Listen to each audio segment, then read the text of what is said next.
This is the house that evil built. It's an infamous spot at 112 Ocean Avenue in Amityville, New York. And in the 1970s, it gained a reputation as possibly being one of the most haunted houses in the United States. On November 13, 1974, 23-year-old Ronald DeFeo Jr. woke in his family home. That morning, he shot his father, mother, and 4 siblings in cold blood. He then proceeded to cover their bodies with 250 pounds of mortar. In court, he explained that a demonic presence in the home had commanded him to carry out the killings. Despite this, he was found guilty and sentenced to 6 consecutive jail terms, each of 25 years to life. A year later, though, in December of 1975, George and Kathy Lutz purchased the now infamous home for a suspiciously low price of $80,000.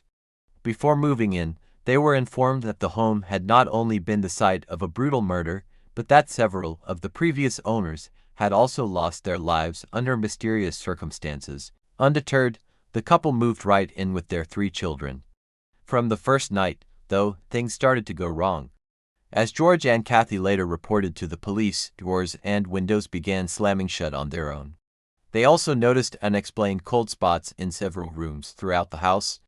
Most disturbing, however, was that every night George would wake up precisely at 3:15 a.m., the exact time that Ronald DeFeo had shot his family.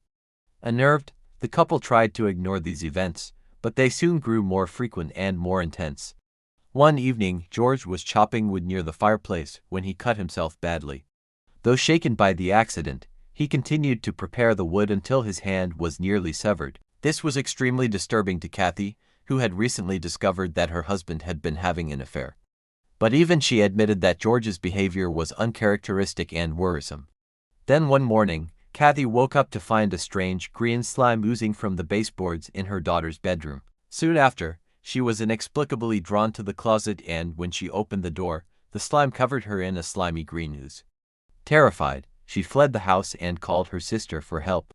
But when her sister arrived, the slime was gone and Kathy was unsure if she should tell her about the previous night's events. Ultimately, she decided that she had to confide in someone, and the 2 sisters called a priest to come and bless the house.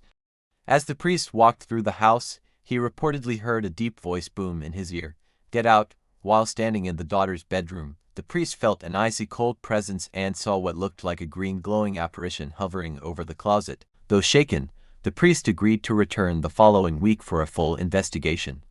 In the meantime, George and Kathy's problems continued to mount. One evening, their son brought a friend home from school, and as the 2 boys were playing, they looked out the window and saw what appeared to be glowing red eyes staring back at them.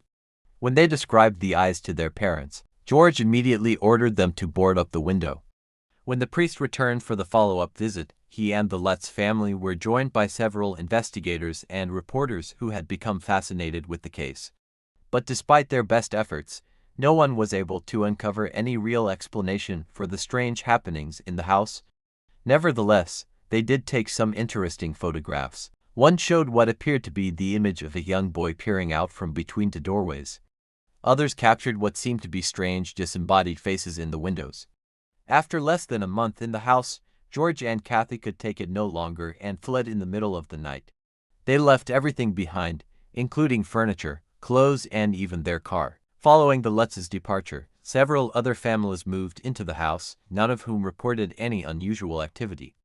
Many skeptics believe that the whole story was concocted by Kathy and George Lutz in order to make money. However, believers argue that there is something sinister within the home that drives its residents to madness. To this day, the house still stands. Its address has been changed to 112 Ocean Avenue, and those who live there today claim that they've never experienced anything strange or terrifying. Whether or not the rumors are true, it's unlikely that the legend of the Amityville Horror will ever die. Thanks for watching. If you enjoyed this video, be sure to check out our other videos. And remember to subscribe and follow us for more creepy content.